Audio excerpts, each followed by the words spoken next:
Hello everyone. तो आज हम एक्सरसाइज 14 का क्वेश्चन नंबर 9 सॉल्व करेंगे। तो देखते हैं क्वेश्चन क्या है। क्वेश्चन है the angle of elevation of the top of an unfinished tower at a distance of 75 metre from its base is 30 degree. How much higher must the tower be raised so that the angle of elevation of its top at the same point may be 60 degree. ठीक है, तो इस question में क्या है कि एक unfinished tower है, एक टावर है जो कि अभी पूरी तरह से कंप्लीट नहीं हुआ है। तो वहां पे क्या है, पहले हम डायग्राम बनाते हैं, पहले हम ग्राउंड को रिप्रेजेंट करते हैं और ये मान लेते हैं ये मेरा एक अनफिनिश्ड टावर है। ठीक है, अभी पूरी तरह से कंप्लीट नहीं हुआ है। ठीक है, अब इस अनफिनिश्ड टावर के बेस से 75 मीटर की दूरी पे एक पॉइंट है। क्लियर है, तो मान लेते हैं कि वो पॉइंट कहीं यहां पे है जो कि टावर के बेस से 75 मीटर की दूरी पे है। क्लियर है, अब इस पॉइंट से एक ऑब्जर्वर है जो इसके टॉप पे देख रहा है, अनफिनिश्ड टावर के टॉप पे देख रहा है। तो उस केस में जो एंगल ऑफ एलिवेशन बन रहा है वो एंगल ऑफ एलिवेशन 30 डिग्री है। ठीक है, तो पहले हम लाइन ऑफ साइट ड्रॉ करते हैं। तो ये मेरा लाइन ऑफ साइट है और क्योंकि यहाँ पे ऑब्जर्वर पॉइंट साइज ही है तो जो ग्राउंड लेवल है वही मेरा हॉरिजॉन्टल लेवल हो जाएगा। ठीक है, और यहाँ पे जो एंगल ऑफ एलिवेशन है वो कितना है, मेरा 30 डिग्री है। और दोनों पॉइंट के बीच में, ये पॉइंट और इस पॉइंट के बीच का दूरी कितना है, 75 मीटर। तो अभी बाद में रिप्रेजेंट कर देंगे। ठीक है, अब आगे क्वेश्चन है how much higher must the tower be raised so that the angle of elevation of its top at the same point may be 60 degree. ठीक है, अब क्वेश्चन ये है कि इस टावर को और कितना रेज किया जाए कि जो एंगल ऑफ एलिवेशन है वो बढ़ के 60 डिग्री हो जाए। ठीक है, तो मान लेते हैं कि टावर को हम x मीटर हाइट रेज कर रहे हैं इसको। ठीक है ना, हमसे पूछा है कि टावर को और कितना रेज किया जाए, मतलब उसका हाइट और कितना बढ़ाया जाए कि एंगल ऑफ एलिवेशन 30 डिग्री से बढ़ के इसी पॉइंट से 60 डिग्री हो जाए। तो मान लेते हैं कि टावर के हाइट को हम और x मीटर बढ़ा दिए। ठीक है, टावर के हाइट को और हम x मीटर बढ़ा दिए। तो ये जो डॉटेड लाइन से रिप्रेजेंट किए हैं ये टावर का हाइट है जो हम x मीटर से बढ़ाए हैं। तो मान लेते हैं कि ये पूरा हाइट जो है मेरा x मीटर है, क्योंकि हमसे यही पूछा है कि टावर, क्वेश्चन दिया है ना कि how much higher must the tower be raised so that the angle of elevation of its top at the same point may be 60 degree. ठीक है ना, और कितना इसके हाइट को बढ़ाया जाए कि एंगल ऑफ एलिवेशन बढ़ के 60 डिग्री हो जाए। तो हम मान लेते हैं कि इस टावर के हाइट को और x मीटर बढ़ाया जाए तब जाके उसका एंगल ऑफ एलिवेशन कितना हो जाए, 60 डिग्री, और यही x हमको फाइंड करना होगा। क्लियर है, चलो। तो अब इस पॉइंट से जब इसके टॉप पे देख रहे हैं तो वहां पे जो एंगल ऑफ एलिवेशन है वो 60 डिग्री बन रहा है। ठीक है ना, जब हम x मीटर हाइट बढ़ाए हैं तो उस केस में जो एंगल ऑफ एलिवेशन बन रहा है इसके टॉप पे वो कितना है, मेरा 60 डिग्री। तो अब हमको यही फाइंड करना है, x का वैल्यू फाइंड करना है कि कितना हम उसको रेज किए हैं। ठीक है, तो देखते हैं कैसे करेंगे। पहले पॉइंट्स का नेमिंग कर लेते हैं। ये A, इस पॉइंट को हम B बोल रहे हैं, ये पॉइंट C है और इस पॉइंट को हम D बोल रहे हैं जो कि पॉइंट ऑफ ऑब्जर्वेशन है। क्लियर है, और A और D के बीच का डिस्टेंस कितना दिया है, 75 मीटर। क्लियर है, अब हमको क्या फाइंड करना है, x फाइंड करना है। अब कैसे करेंगे ध्यान से देखेंगे। तो सॉल्यूशन पार्ट पे आते हैं। तो लिखेंगे late AB be the unfinished tower and BC be the raised height। ठीक है, BC जितना हाइट को बढ़ाया गया है। क्लियर है, अब यहां पे हमको AD मालूम है, तो यहां पे क्या क्या मालूम है, तो AD का लेंथ जो कि 75 मीटर है और कुछ एंगल्स मालूम है, एंगल BDA। ठीक है ना, एंगल BDA कितना है, 30 डिग्री। ठीक है, ये 30 डिग्री है और ये पूरा एंगल CDA ये 60 डिग्री है। तो एंगल CDA भी मालूम है जो कि 60 डिग्री है। ठीक है, अब यहां पे हम क्या लेट किए हैं, BC लेट किए हैं x, तो लिखेंगे let BC is equal to x metre. ठीक है, यहां तक चलो, BC x है। अब ध्यान से देखेंगे तो इस फिगर में हमको दो राइट एंगल ट्रायंगल दिख रहे हैं। कौन कौन से दिख रहे हैं, ट्राइंगल BAD दिख रहा है और CAD।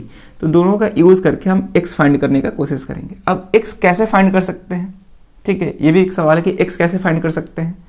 तो हम शुरू में क्या करेंगे कि हम AC फाइंड करेंगे, ये पूरा लेंथ AC, और AC में से अगर हम AB को सब्ट्रैक्ट करते हैं तो हम आसानी से BC फाइंड कर सकते हैं, क्योंकि यहाँ पे इस फिगर के अनुसार हम BC को डायरेक्टली फाइंड नहीं कर सकते हैं। तो उस केस में हमको बड़े वाले ट्रायंगल का यूज करके पहले AC का लेंथ फाइंड करना होगा, फिर छोटे वाले ट्रायंगल का यूज करके AB का लेंथ फाइंड करना होगा, और जब दोनों को सब्ट्रैक्ट करेंगे तब हम आसानी से BC फाइंड कर सकते हैं। ठीक है, तो पहले हम क्या कर रहे हैं कि छोटे वाले ट्रायंगल का यूज करके AB फाइंड करने का कोशिश कर रहे हैं। ऐसा इसलिए क्योंकि छोटे वाले ट्रायंगल में एक साइड हमको मालूम है, तो आराम से हम AB निकाल सकते हैं। वैसे भी आप बड़े वाले भी ले सकते हैं, ऐसा इसलिए क्योंकि ये साइड जो है दोनों ट्रायंगल में कॉमन है। ठीक है ना, ये साइड जो है दोनों ट्रायंगल में कॉमन है, तो कोई भी ट्रायंगल को पहले लेके सॉल्व कर सकते हैं, उसमें कोई दिक्कत नहीं है। ठीक है, चलो हम बड़े वाले ट्रायंगल ही लेते हैं। तो लिखेंगे now in right triangle DAC। अब यहाँ पे कौन सा T रेशियो यूज करना होगा, थीटा तो 60 डिग्री है। ठीक है, अब हमको AC फाइंड करना है जो कि परपेंडिकुलर है, और AD दिया है जो कि बेस है। तो परपेंडिकुलर और बेस पे बात हो रहा है, यानी कि tan या cot यूज करना होगा। तो चलिए tan यूज करते हैं। तो tan, आप cot भी यूज कर सकते हैं, उसमें कोई दिक्कत नहीं है। तो tan यहाँ पे थीटा क्या है, 60 डिग्री। तो tan 60 degree is equal to perpendicular जो कि AC है और बेस मेरा AD है। ठीक है, यहाँ तक tan 60 डिग्री का वैल्यू क्या होता है, √3 is equal to AC divide by AD कितना है, 75। तो यहाँ से मेरा क्रॉस मल्टीप्लाई करेंगे तो AC कितना आ जाएगा, 75 √3 मीटर। ठीक है, AC मालूम चल गया।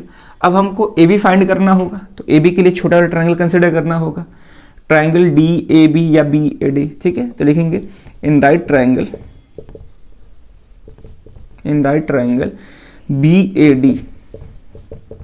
ठीक है, यहाँ भी tan का यूज करना होगा, परपेंडिकुलर फाइंड करना है, बेस दिया गया है।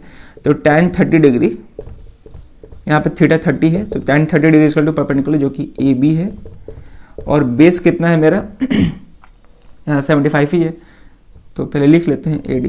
तो यहाँ से tan 30 डिग्री का वैल्यू क्या होता है, 1/√3 is equal to AB find करना है और AD 75 है। फिर से क्रॉस मल्टीप्लाई करेंगे, तो यहाँ पे जब क्रॉस मल्टीप्लाई करेंगे तो ये हो जाएगा AB is equal to 75 divide by √3। ठीक है, क्योंकि AB फाइंड करना है तो 75 को इधर भेज दिए। अब हम चाहे तो इसको रेशनलाइज कर सकते हैं। ठीक है, तो रेशनलाइज करने के लिए √3 से ऊपर नीचे मल्टीप्लाई करना होगा। तो AB is equal to 75 divide by √3 into √3 clear है। तो यहाँ से मेरा आ जाएगा 75 √3 और √3 इंटू √3 क्या हो जाएगा, 3। क्लियर है। जब इसको हम कैंसिल करेंगे तो ये 25 टाइम्स में कैंसिल हो जाएगा, तो हो जाएगा 25 √3 मीटर। यहाँ तक कोई दिक्कत नहीं होना चाहिए, यानी कि हमको AC का लेंथ भी मालूम चल गया और AB भी मालूम चल गया, जो कि कितना निकल गया है, 25 √3 मीटर। ठीक है, यहाँ तक। अब हमको BC फाइंड करना है। अब हमको जब AC और AB मालूम चल गया तो BC आसानी से निकाल सकते हैं। ठीक है, तो इतना पहले पॉज करके नोट कर ले, इधर हम क्लीन करेंगे।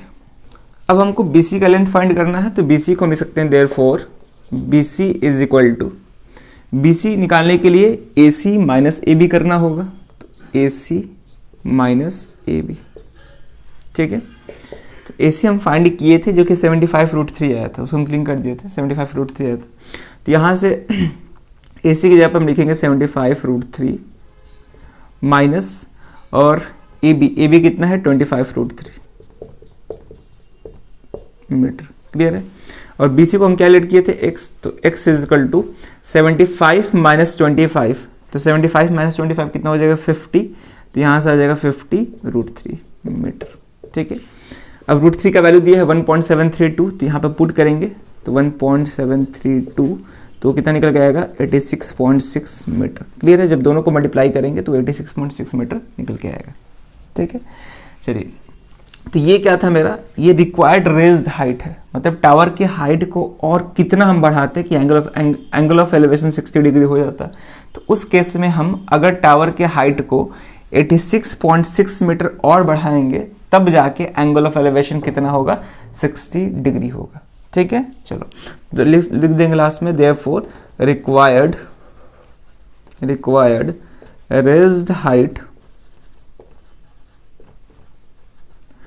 ऑफ टावर वो कितना होगा, 86.6 मीटर, ये आंसर होगा। ठीक है, तो इस तरह से इस क्वेश्चन को सॉल्व करना था। बढ़िया क्वेश्चन था। ठीक है, एग्जाम में आ सकता है, अभी तक पूछा नहीं है, लेकिन एग्जाम में आने वाले एग्जाम्स में आ सकते हैं क्वेश्चन। ठीक है, तो क्वेश्चंस को प्रैक्टिस करते रहना है रेगुलर बेसिस पे। अलग अलग बुक से कर सकते हैं, आरडी समर से, एनसीईआरटी से, ठीक है ना, एग्जाम्पलर से, आज वक्त तो हम सॉल्व करा ही रहे हैं। ठीक है, तो चलिए इस वीडियो में ये क्वेश्चन रहेगा, अब मिलते हैं नेक्स्ट वीडियो में नए क्वेश्चन के साथ। Thank you.